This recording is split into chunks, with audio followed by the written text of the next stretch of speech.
राधे राधे दोस्तों, जय श्री कृष्णा, श्री शिवा नमस्तुभ्यम। कैसे हैं आप सभी? बताने के लिए कमेंट बॉक्स में राधे राधे, जय श्री कृष्णा, श्री शिवा नमस्तुभ्यम, हर हर महादेव जरूर लिखकर भेजें। आज के इस वीडियो में मैं आपको बैसाख से जुड़ी कहानी सुनाऊंगी। एक राजा था, वो बैसाख नहा रहा था तो सुबह जल्दी उठ के गंगा जी में स्नान करने जाता था। लेकिन उससे पहले एक बंदरिया थी, वो गंगा जी में नहाकर चली जाती थी, उसके बाद में राजा नहाता था। जब राजा को इस चीज का एहसास हुआ तो उसने वहां पर पहरेदार बैठा दिए। गंगा जी के पास में ही एक पेड़ था, उस पेड़ की टहनी पर वो बंदरिया बैठी रहती थी और मौका देख कर उस टहनी पर से उतर के गंगा जी में नहा के वापिस से टहनी के ऊपर जाकर बैठ जाती थी। जब पहरेदारों ने एक दिन देखा तो उन्होंने बंदरिया को पकड़ा और राजा के पास ले गए और उनको सारी बात बता दी कि आपसे पहले नहाती है। तो राजा ने प्रण ले रखा था कि जो भी स्त्री उससे पहले नहाकर जाएगी राजा उससे शादी कर लेगा, तो राजा बंदरिया से शादी कर लेता है। बंदरिया गर्भवती हो जाती है। जब राजा को बात पता चलती है तो वो बंदरिया से मिलने आता है। तो बंदरिया उसे मिलने आता है तो और वो उसके लिए महल में घंटी भी बंधवा देता है। उसको बोलता है कि जब भी तुम्हें दर्द हो तुम इस घंटी को बजा देना, मैं आके सारे इंतजाम कर दूंगा।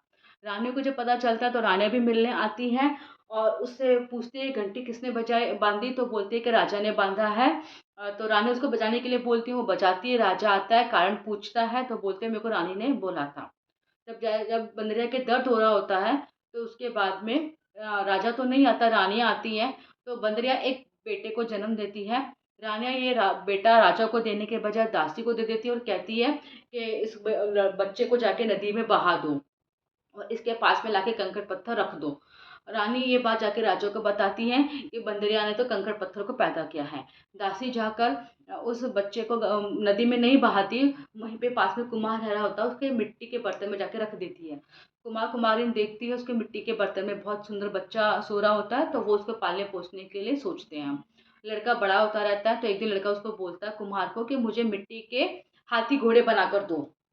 तो कुम्हार उसको हाथी घोड़े बनाकर दे देता है। वो उस हाथी घोड़ों को लेकर कुएं पर जाकर बैठ जाता है। वहाँ पर दासियाँ आती है तो दासियों को बोलता है कि मेरे मिट्टी के हाथी घोड़े पानी पीते हैं। तो दासियाँ कहती है कि तू पागल हो रहा है, मिट्टी के हाथी घोड़े कभी पानी पीते होंगे? तो लड़का कहता है कि तुम पागल हो रहे हो, बंदरिया ने भी कभी कंकड़ पत्थर पैदा किए हैं। तो दासी समझ जाती है और जाके रानी को बताती है ये बात। तो रानियाँ उसके लिए जहर के लड्डू बनवाकर भेजती हैं।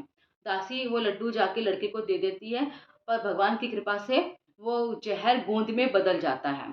अगले दिन जब दासी जाकर देखती है तो लड़का मरा हुआ नहीं होता है, वो खेल कूद रहा होता है। ये बात आके दासी रानी को बताती है तो रानी को बहुत तेज गुस्सा आता है, वो जाकर सो जाती है। राजा इसका कारण पूछता है तो कहती है कि आप अपने नगरी में से कुम्हार को निकलवा दो। राजा उसका कारण पूछता है लेकिन वो कुछ नहीं बताती, लेकिन जिद करती है और राजा को न चाहते हुए भी कुम्हार को अपनी नगरी में से निकलवाना पड़ता है। कुम्हार नगरी में से निकलने के बाद में जंगल में जाकर रहने लगता है। एक दिन उस वाला लड़का उसको बोलता है कि मुझे 108 करवे और 108 गोले बनाकर दे दो। तो वो 108 करवे और 108 गोले लेकर मैदान और एक मटके में ठंडा पानी लेकर मैदान में जाकर बैठ जाता है। वहाँ पर कई लड़कियाँ आती हैं गनगौर की मिट्टी लेने के लिए, वो वहाँ पर खेलती हैं। खेलते खेलते उनको प्यास लग जाती है तो कुम्हार के लड़के के पास में जाकर उसे पानी पिलाने के लिए कहती है। तो कुम्हार का लड़का बोलता है कि मेरे पास में एक गोले रखे हैं, इनको खाती जाओ, मटके में से पानी पी लो और मेरी फेरी लगाओ। सारी लड़कियां ऐसी करती हैं। ऐसा करने के बाद में जो घर जाती है तो वो गर्भवती हो जाती है। तो उनके कुछ का उनका जी घबराने लगने लगता है, कुछ को उल्टियाँ होती हैं। तो जब उनके पिताजी उसका कारण पूछते हैं तो बोलती है हमें नहीं पता, और जाके सारी बात उनको अपने पिताजी को बता देती हैं। तो सारी लड़कियों के पिताजी जाकर कुम्हार से बोलते हैं कि हम हमारी बेटी की शादी तुम्हारे बेटे से करेंगे। तो कुम्हार मना करता है कि आप तो बड़े लोग हैं, राजा रानी हैं, आपके लड़कियां मेरी बेटे से कैसे शादी कर सकती हैं? तो लेकिन वो नहीं मानते और अपनी बेटियों की शादी कुमार के बेटे से कर देते हैं और अपने बेटे को बहुत सा धन देकर विदा भी कर देते हैं।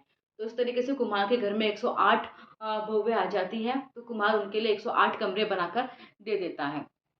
उसको हर कुम्हार के सबसे पोते पैदा होते हैं। तो कुम्हार का लड़का बोलता है कि अब तो आपके बहुए पोते हो गए हैं, अब हमें एक बार जीवना करना चाहिए। तो कुम्हार मान जाता है। तो सारी नगरी को राजा रानी को नौता जाता है। राजा रानी अपने सैनिक के साथ में आते हैं। तो कुम्हार का लड़का बोलता है कि बंदरिया क्यों नहीं आई? बंदरिया को भी बुलाया जाता है। तो कुम्हार का लड़का मैदान के बीच में एक गद्दी रख देता है सोने की और उसके ऊपर लाके बंदरिया को बैठाया जाता है। और कुम्हार का लड़का अपनी पत्नियों से बोलता है कि बंदरिया को सोने की मोहरें और अपने बेटे देते जाओ, जिससे बंदरिया उसको आशीर्वाद दे। तो जब उसका कारण पूछती है तो बताता है कि बंदरिया मेरे जन्म की माँ है।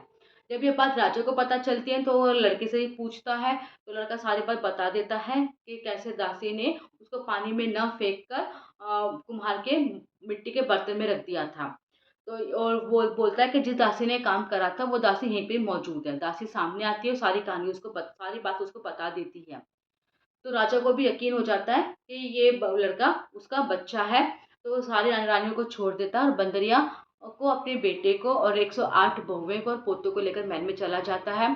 सबको 108 महल बना एक एक महल बनाकर देता है और सब रानियां अपने बच्चे के साथ में उस महल में रहकर राज कर रही होती है और खुशी खुशी वो अपनी जिंदगी बिता रहे होते हैं। तो ये थी बैसाख से जुड़ी हुई कहानी। उम्मीद करती हूँ आपको मेरा वीडियो पसंद आया होगा। कृपया करके मेरे चैनल को लाइक करें, शेयर करें, सब्सक्राइब भी करें बेल आइकन के साथ, जिससे कि मेरे नए वीडियो का नोटिफिकेशन आप लोगों को आसानी से मिल सके।